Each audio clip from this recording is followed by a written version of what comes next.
सुनौनी कि अमर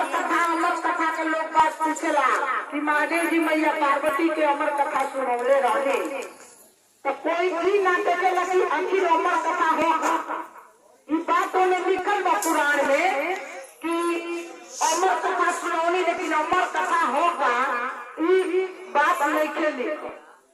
साहब श्री हरिदानंद जी ये बात के पता लगौनी, चिंतन कैनी, मंथन कैनी कि उन्हें अमर कथा हो शिव गुरु के चर्चा, महादेव का चर्चा ही अमर कथा है। सब दीदी बहना बैठ जाई, आगे आके बैठल जला। महादेव गुरु के चर्चा में कहीं भी कथा प्रवचन होंगे तो आगे बैठल जला। जैसे भगवान के नजर पड़ेला तो पहले आगे के तरफ ही ज्यादा ध्यान जाला। गुरु जी आई बनी रउआ लोग भी हम लोग नहीं जा देखा, लेकिन गुरु जी देखी कहीं भी गुरु के चर्चा होला तो शिव गुरु जाई ले, आई ले, साहब दीदी भी आई ले जा। आप लोग जब ध्यान से बैठे लोगी तबे न गुरु के नजर पड़ी, तो वहाँ जब देखा बहुत चेला हमारा आई बा, हमारा चर्चा में मगन बा, ओकरा और चीज से हड़बड़ गड़बड़ नहीं थे। दीदी बहुत काम बा सबके, रउआ लोग से बड़ी काम बा। हम अपन ड्यूटी छोड़ के आई बनी रउआ लोग से मुलाकात करे खातिर, और रउआ लोग हड़बड़ गड़बड़ में पानी लगी, रउआ लोग से दूरे हमारा जाए के बा। लेकिन हम कभी भी गुरु के चर्चा में हड़बड़ गड़बड़ ना करीबे। गोरखपुर सोनबरसा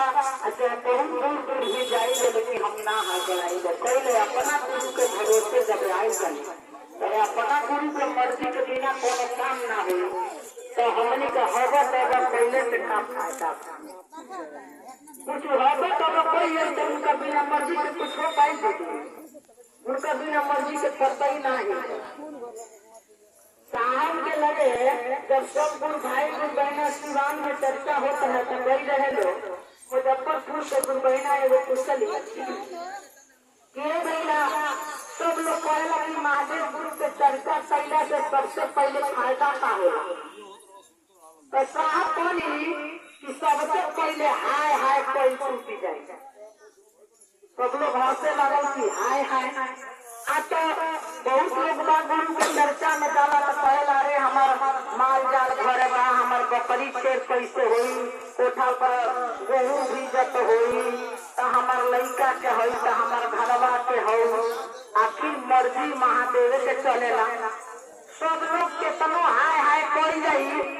और उनका मर्जी से होई। प्रमाणित बात कहल जाता दीदी, बहुत लोग पैसा जुटा जुटा के एक एक पैसा जोड़ के रखेला। पहले एक लड़की के शादी कर देवे के बाद ए साल हमारा घर के लिंटर लगा देवे के बाद अब पता चलेला कि भगवान के मर्जी ना रहला तो उसको कोई एक्सीडेंट होला के घर में बीमारी पड़ जाला, सारा पैसा डॉक्टर लेके चल जाला। कुछ ऐसा कांड हो जाला घर में कि सब पैसा जियान हो जाला। तो लोग भी सोचेला कि आई होता था कितना व्यवस्था कैले रहे, लेकिन महादेव जी के भगवान के मर्जी ना रहा, इच्छा ना रहा। और देखी कितना आदमी के सप्राई आदमी ना कैले रहना, कोनो चीज करे के आ भगवान के दया हो जाला तो हो जाला। सब लोग कहला हम तो इसको चलाऊ ना रही कि हमारी ये हो या देखो ना सब भगवान के दया भइल और गुरु बहिना हो गुरु भैया सब लोग मिल के मदद कर दिया हमार हर काम। यानी भगवान के इच्छा रही हो तब सब काम हो जाए, अन्ना इच्छा रही तो दोनों काम बिगड़ गए। सारे से कहने कि चला भोला के नगरी, भोला के नगरी, कि भोला के नगरी। अगर काम जो बिगड़े के होई बिगड़ भी जाई, वो काम सुधरी। चला चला बहिना भोला के नगरी। किसी के ओर चली अगर कोनो काम भी बिगड़े के होई तो महादेव के दया से नहीं बिगड़ी, चलो भोला के नगरी। तो भोले बाबा से साहब जी बड़ी अच्छा ही बात बतौनी भैया कि हाय हाय कोई छूट जाई तही आदमी के समझ में आवेला कि गुरु चाहे यहाँ वही होना है, आदमी खिलौना है, आदमी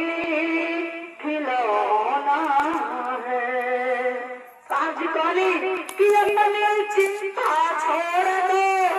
करो गुरु का काम, गुरु दया से पूरे होंगे तेरे सारे काम। तो गुरु चाहे यहाँ वही होना है, आदमी खिलौना है, आदमी खिलौना है। साहब जी दूसरा नंबर में बतौली कि भैया अपना गुरु से दया मांगी, चर्चा करी, नमः शिवाय से नमन करी। इस तीन सूत्र के पालन अगर होगा मन से करतनी, विचार से करतनी, तीन सूत्र में का काया माया काया कि मनोकाया मानी अपना काया के खोल के, आत्मा के खोल के गुरु के चर्चा कर। अब तीन सूत्र के तीन विधि साहब जब बतौनी तो कोई रुके ना, कोई टूटे ना और कोई छूटे ना। सबसे पहले में क्या कहनी कि केहू रुके ना, सब लोग गुरु के तरफ चले। और दूसरा सूत्र में केहू टूटे ना कि मतलब केहू के ऐसा शब्द नहीं थे कहे के कि केहू गुरु भाई गुरु बहन टूट जाए, ये सूत्र पर ना चले। कोई रुके ना, कोई टूटे ना। साहब तीन सूत्र में तीन शब्द कहनी, अब कोई छूटे ना, क्योंकि छोड़ के लेके जाएगा, कहे लेके जाएगा। तीन सूत्र के तीन विधि साहब ने बड़ी मार्मिक बात बताया। और भौम रहुआ भेद भाव समझत नहीं जा, ऊंच नीच समझत नहीं जा, जात पात के भी बहुत भेद भाव आ गई बा, अपना के होशियारी के भी बात आ गई बा। लोग बहुत लोग भी कहता रहे हम होशियार बनी, हम होशियार बनी। महादेव के आगे कोई होशियार नहीं है। हम जब बात करनी करने बात रामचरित मानस में तुलसी बात कहनी कि उसे डरे के नहीं थे, कभी झुके के नहीं थे, कभी रुके के नहीं थे। काहे कि दुनिया के इतना भी बड़ा होके महादेव से बड़ा कोई नहीं है, भगवान से बड़ा कोई नहीं है। तो करना नहीं है, रुकना नहीं है, रुकना नहीं है, अपने कर्म पथ पर चले के बाद। देखिए भागवत में भी निकल बा कि जब भगवान अपन शिष्य बनावे लो या भक्त बनावे लो तब परेशानी दे लो, मतलब समस्या आवेला। सबसे पहले जानतन का समस्या आवेला, अपना घर से लोग ही अपन बुराई करे लगेला, पत्राणा देवे लगेला, तकलीफ देवे लगेला कि ऐसे कि देखल जा कि ये शिष्य के मन अगर बाहर मान लो घर परिवार से तहत दिल जुड़ल बा, खूब उसे प्रेम कर करो पहले महादेव उसे तहार मोल हटनिए ना तो अपने तरफ मन कैसे लगी मोल के एकत्रित करके अपना तरफ ले गए। तो हम बड़ी अच्छा बात कहनी कि महादेव के दिल में बसा ली। दिल वाला बीमारी बड़ी चलल बा, दिल के खाली नहीं खे रखे, दिल में महादेव के बसा दिया जाए तो दिल वाला बीमारी खत्म। सबसे बड़ा दिल वाला के बात, दिल वाला दिल से लगा वाला कैसे, महादेव से कहनी लगा के, महादेव से बड़ा दिल वाला के बात। अगर दुनिया से रहो अपन दुख सुनाओ तनी तो कोई न कोई कभी न कभी होश दी कोई, लेकिन अगर महादेव जी से अपन दिल के दुख की बात कहे तो कोई केहू से ना हंसिया रहेगा तो पूरा होती। साहब जी बड़ा अच्छा बात बतौली कि रउआ अपना मूल के महादेव के तरफ ले जाए या महादेव के दिल में बसा। दुख होगी तो घबराए के नहीं के, अपने लोगों में बाहर बुराई करी, अवहेलना करी, कहे महादेव जी परीक्षा ले ले। जब चेला बनाओ जला चाहे भक्त बना तो बिना परीक्षा ले लेना नहीं। वहाँ के मैया पार्वती से शादी कर तब भोले बाबा परीक्षा ले ले, सब ऋषि लोग के भेज के मैया पार्वती को भी परीक्षा लेनी, और जब परीक्षा में पास होगी तब मैया पार्वती से शादी बाबा को। तो हमने के चेला बना के बताइए आसानी से बना ले, जरूर हमने के दुख दे। दुख में ये लिखल बा कि अपने जन जे आपन रही जरा के तू हमने के अपन मानत जन्मे हमने के खूब बुराई करी, अवहेलना करी, लोचना करी, जगह जगह जे हमने के सुन के दिल में खूब ज्यादा तकलीफ हुई।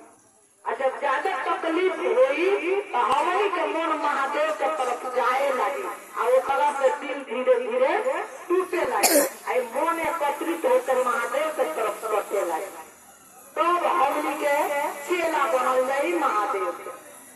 देखी नहीं जाता ई बात आवेगा कौन के तरह से जरूरत पड़ी कोई के बात नहीं थे कोई कही नहीं थे कि हमारा हमसे जरूरत ना पड़ी हो गुरु भाई से प्रेम नहीं के हो ई बात कभी मत सोचला और ना ही कभी अपना के होशियार महादेव के आगे कोई होशियार ना सब तो शिष्य हो और शिष्य और सीखना और चेला के और चलना हमनी के शिष्य बनी जावे जीवन भर सीखे के बाद आ चेला बनी जाम तो गुरु के पद पर हमनी के शरण में चलते रहे तो उनका काम में जब भी कर्म बाजे से कर्म चर्चा ही न है तो कर्म में हमनी के चलत रहे के बाद और जब हमनी के अपना कर्म पथ पर ईमानदारी या जिम्मेदारी से जब चल गई तब हमनी के महादेव के दया देखिए आप लोग के कहला पर भैया दीदी सब हमारे दीदी सब बैठल बानी जहाँ दीदी सबके कहला पर कहल जाता दीदी सबके भाज के मनो दीदी सबके विचार के भाव पर कि इतना दयालु दिल है जरा महादेव जी कहने की जरा दिल में दया हो गई एहसास होते लगी है कि दूसरा का दुख तकलीफ तैया हमने के महसूस कर जाए कि हमने के महादेव के चेला हो गई साहब कहनी कि अपना के परखो कैसे जाए मनो अपना के कैसे जानल जाए कि हमने के चेला हो गई जहिया जानल जाए कि दूसरा का सम्मान अपन सम्मान बा दूसरा का बुराई अपन बुराई बा एगो गुरुबहन हमार गुरुबहन एगो हमार भाई हमार भाई हो जैसे अपना भाई भतीजा अपना बहन के दुख तकलीफ से हमने के दुखी हो जाती जा अगर वो तरह भावना हमने के अंदर आ जाये तैया हमने के एहसास हो जाये कि हमने के महादेव के चेला बन गए समय कम बका देखी भजन भजन गौले से उतना कोनो नहीं थे जितना चर्चा से फायदा बा दीदी 10 मिनट में भजन हो तो 10 मिनट में वो छोटी छोटी चर्चा हो जाए ऐसा के गुरु बहना लोग के बात गुरु भैया से हमने कहल जाता दीदी कि देखी कब केकरा गुरु भाई से कब के वाहन से केकरा कब का हो गई देखी सही बात रहे वो चर्चा आज गुरु बहन के बारे में बताया जात रहा कि एगो गाँव में चर्चा होत रहा तो एगो गाँव में 3 जनी गुरु बहिना रही है एक जनी गुरु बहिना पंडिताइन गुरु बहिना रही है एगो धोबिन गुरु बहिना एगो धोबिन गुरु बहिना धोबिन गुरु बहिना के यहाँ चर्चा रहा तो सब गुरु बहिना लोग के लेमत के कहलिए कि हमरा के यहाँ चर्चा हो सब आई तो गाँव में जो पंडिताइन गुरु बहिना रही बड़ी होशियार रही तो पूरा गाँव में के गुरु के चर्चा उधर करे जरा घरे जा तो शुरू करे अंत करे तो धोबी गुरु बहिना के चर्चा होते रहे और सब गुरु बहिना लोग आगे रहे लेकिन धोबी गुरु बहिना के यहाँ संदेशा बेचारी गुरु बहिना भुला गई हमारा के ना कहली चर्चा होते लागल तब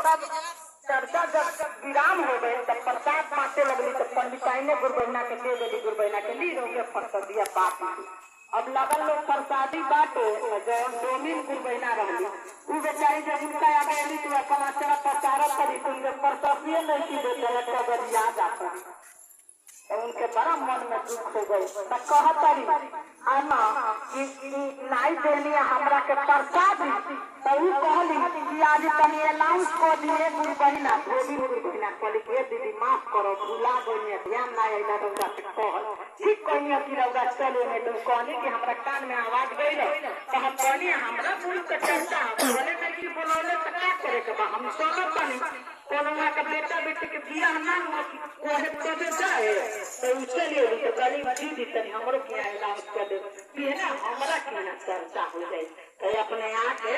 दोनों भाई फांसी बिना करना उनका कली की सुनी लो हमरो बड़ा मन करता कि अपना दुआरे पर गुरुजी के बुला लेती चर्चा करा लेती तो उनको अपने दोनों भाई अरे बताओ ना का लगी भी हमारी हो गई अपना घर गुरु के चर्चा सब गुरु भाई गुरु बहिना लोग कोई दिया सब चली आई तो सब गुरु भाई गुरु बहिना चली आई गुरु जी के बड़ा आस लगा के डोमिन गुरु बहिना बुलाओ कर लिया कैलाश पर्वत पर मैया पार्वती या भोले बाबा देखत रही कि बड़ी हमरा के निहोरा कर करी और सब बैठ गए पंडिताइन गुरु बहिना चादर तान के सूत गई करी एगो बोलावे जाती तो कहती हमारा बुखार लगल तनिको हमरा पैसे के मन नहीं करत जाए के आज हिम्मत नहीं सूत गई अब देखी तब अब के शुरू करे वाला रहे ना उहे गांव में रही पंडित जी ने गुरबैना शुरू करे उहे अंत करे अब कहलो कि ये दादा अब के चर्चा शुरू करी के तो चाहत होइए नहीं के हमनी के तो खाली जानी जा पहुंच के पकड़ी बजारी नहीं जा आ सुने नहीं जा अब बाबा के लगे मैया बैठे रह तो कहनी के महादेव जी आउ तो सब शिष्या लोग आ गए बोले लेकिन केहू चर्चा शुरू करे वाला नहीं के अब एक पति तो हम जाके चर्चा को देते तब बाबा कहनी कि अब तू जब हमार चर्चा करे तो कहली कि रउआ किसन हमारा से के ज्यादा जानी आ रउआ चर्चा करे के बाबा कहली ठीक बचा अब उनका कहली कि एगो बूढ़ बहिना के भेष भ के आयल कहली काहे बैठल बनी काहे ना गुरु जी के चर्चा शुरू होता तो कहली कि हमरा गांव में एगो पंडिताई बहिना बारी और नहीं के सुबह तनी गए चर्चा शुरू कर ली तो हम आज आई कि हम शुरू करते नहीं कितना चर्चा भजन तो हम ही करते अब लगली मैया पार्वती गुरु जी के चर्चा भजन करे सब गुरु भाई गुरु बहिना सुने लगल लोग गाने बजावल लगल पूरा मोहल्ला में शोर हो गए बाप रे रानी कहाँ से हो डोमिनिया गुरु बहिना किया एगो गुरु बहिना आए बड़ी बुढ़ाए के बारी सफेदे के साड़ी पहनले बड़ी बड़ी जाना पड़ी गुरु जी के चर्चा बड़ी बढ़िया चर्चा भजन भइल अब प्रसाद लेके अब मैया चल गई आई जान ना पाएलो अब सब गुरु बहिना कहले भाई गुरु बहिना आए पूछलू ना हो जाना घरवा कहाँ के हो तनी हमरो के बताई तू हमरा के यहाँ चर्चा हुई तो उनके बोलई थी अब वो कहली आई रे दादा डेमी गुरु बहिना तनिको ना पूछलिए जो वहाँ के कहाँ के रहनी तेने गाँव में घर बा हमनी के जाके बोला लिए चीजा अब पहले बिहान भाई सब लोग गई जब पंडिताई उठ के निकला पड़ी अपन अब चादरा उतरा हटा के टोले जाता है तुम्हारे पर गोड़ पूछी जाके गिर गई बस बोले चुकी अब लगली गोड़ के गरम पानी से धो रहे बड़ी को रहे अब केना ही हो के अब ऐसा गुरु बहिना कहले कि का भइल बरोबर बोला का करी गोड़ के मछुकी गई बात के गाँव में गोड़ बैठावे ना ऐसे गुरु बहिना करी अपना गाँव में तो गोड़ में डोमिनिया गुरु बहिना बैठा दूसर के तो जानबे ना करेला कि गोड़ कैसे बैठ गोड़ छिड़के लेके अब का करे अब जा तरी धीरे धीरे डोमिन गुरु बहिना कहतरी गुरु बहिना कहाँ पावी अब आप देखा तरी आवत तरी गुरु बहिना हाली से चौकी से करी मनो मछली पंडिताई गुरु बहिना रौदा हमरा यहाँ चर्चा में ना रही हम बोलावे के अपना मालिक साहब को भेजले रहे तबियत खराब हो गई है तो कहली कि नहीं हमारा के क्षमा करो बड़ी भारी गलती हो गई बा गुरु के चर्चा के अपमान करनी हम ना आई गोड़वा हमार मुझू की गलबा तनी बैठा दी ना